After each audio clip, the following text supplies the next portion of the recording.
என்ன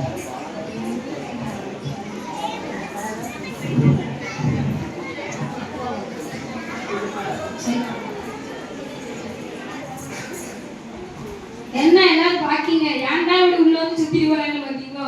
இந்த போறாங்க பாருங்க 4 பேரு, என்னோட சேர்த்து 5 பேரு. நாங்க எல்லாரும் அண்ணன் தம்பி. எல்லாரையும் பத்தி தான் இப்ப பார்க்க போறோம் சரிங்களா? என் பேர் கொஞ்சம் இன்ட்ரடியூஸ் பண்ணி வச்சிருக்கேன். என் பேர் என்ன கேட்டீங்கன்னா கெத்து முத்து. எது கெத்து முத்து? எதுக்கு எனக்கு கெத்து முத்து வச்சாங்க? எங்க அப்பா சின்ன வயசுல நான் பிறந்தோனே எங்க அப்பாவுக்கு கெத்தா இருந்திருக்கு, அதனால எங்க அப்பா கெத்து முத்து வச்சாரு. இப்போ அந்த வாரம் பாருங்க, அதான் நக்கல் நயாண்டி பாருங்க எப்படி வச்சுட்டு. இவனை பத்தி நான் சொல்றதோட அவனே சொல்லட்டும், இல்லாட்டி எண்ணி நக்கல் அடிப்பீங்க. என் பேர் தான் நக்கல் நயாண்டி. என் அண்ணன் சொன்ன மாதிரி நான் எங்க அண்ணனுக்கு தம்பி. எங்க அப்பா பேர் வந்து ரைனிங் ராமு. எங்க அப்பா பேசுவாங்க, அதெல்லாம் அப்படி பேசுறாங்க. பாத்தீங்களா எப்படி கெத்து முத்துன்னு பேர் வச்சிருக்காங்க. என் பேர் ஏன் நக்கல் நயாண்டின்னு வந்துச்சுன்னா, எங்க அப்பா வந்து ஒரு வந்து நக்கல் அடிச்சுட்டே இருந்தான். அதனால எங்க அப்பா பார்த்தாங்க, ஒரு சவால் விட்டாங்க, என்ன நக்கல் அடிக்கிறதுக்கே ஒரு பையன் பிறந்து மாட்டாங்க. அதுக்கப்புறம் பிறந்தவன் தான் நான்.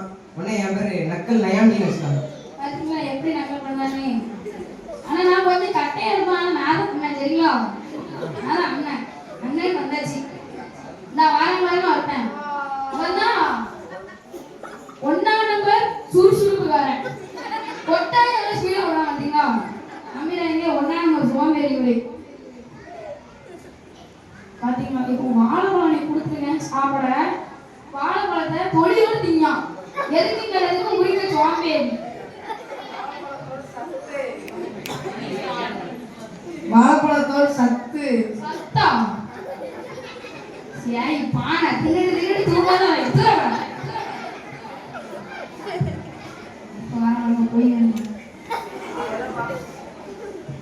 ஹலோ மாப்பிள்ள, என் பேங்க் அக்கௌண்ட்ல 15,000 ரூபாய் இருக்கு. காலையில பீஸா சாப்பிட்டேன், மதியானம் சிக்கன் சாப்பிடலாமா? சரி KFCல சாப்பிடலாம்.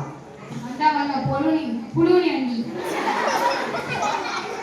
புளிஞ்சு வந்து குடிச்சிட்டு பீஸா சாப்பிட்டா பர்கர் சாப்பிட்டாங்க.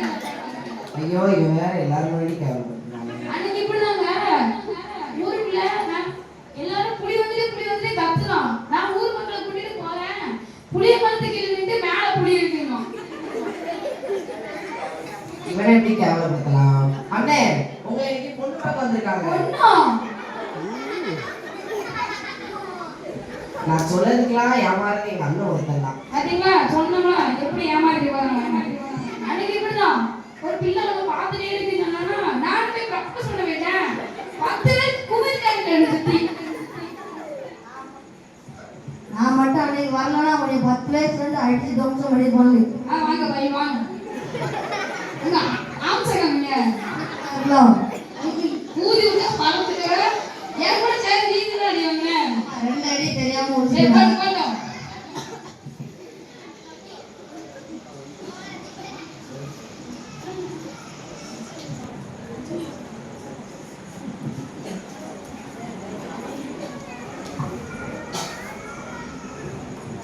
உங்க எல்லாத்துக்கும் ஒரு குட் நியூஸ்.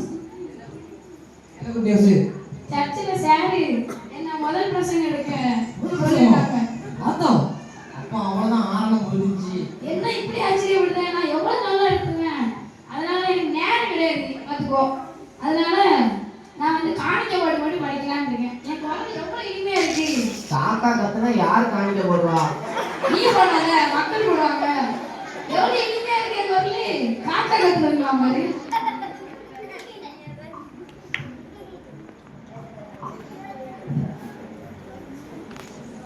கொண்டு போய் சர்ச்சை கிளம்புங்க போங்க. நான் சர்ச்சைக்கு போறேன், டக்குனு வாங்க.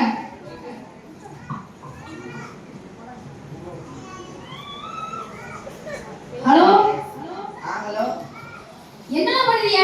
சர்ச்சை முடிஞ்சு போலையா? நான் சர்ச்சுக்குள்ள தானே இருக்கேன். சர்ச்சுக்கு இருக்கீங்க, அங்க வந்து பின்னாடி பாரு. இவன் கூட வந்தா இவன் அண்ணன் கூட மாட்டிய மரியாதை வேணும் உனக்கு. அவ்வளவுதான் பாத்துக்கோ. இருக்கு. சர்ச்சுக்கு வர சொன்னா நான் மட்டும் தான் காலையில் ஒழுங்காக்கி சர்ச்சுக்கு போறேன், எல்லா மீட்டிங் அட்டன் பண்ணேன். அதனால நான் தான் பரலோகத்துக்கு போவேன், நான் தான் கெத்து. பெருமை உள்ளதுக்கு தேவன் எதிர்த்து நிற்கிறார். அதனால நீங்களாம் பரலோகம் போக முடியாது, நான் தான் போவேன். நீ இப்படி நக்கல் பண்ணிட்டு இருந்தா பரலோகம் போக முடியாது. நீதான் போவேன். ஆமா, நீ இப்படி பேசுறதுக்கு மட்டும் குறைச்சல் இல்ல, நீ ஆட்டிட்டு வரதுக்கே நேரம் கரெக்டா இருக்கும். பேசுக்காவே கொஞ்சம் இறங்கினாலும் கார்ல கூட்டு வரீங்களா தேவதூரை கூட்டு வரானா அப்படின்னு கேப்ப. நீனா பரலாம் போற, நான் தான் போவேன்.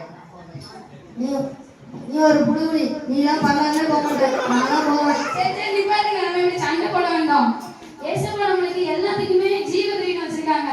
நம்ம ஜீவ கிரீடம் பெறதுக்கு நம்ம எல்லாரும் ஒற்றுமையா இருந்து இவனை மாதிரி பொய் புழுவக்கூடாது, இவனை மாதிரி பெருமை பாராட்டக்கூடாது, என்னை மாதிரி பெருமைப்படக்கூடாது, இவனை மாதிரி உருட்டக்கூடாது, ரொம்ப சோம்பேறி கிடக்கூடாது.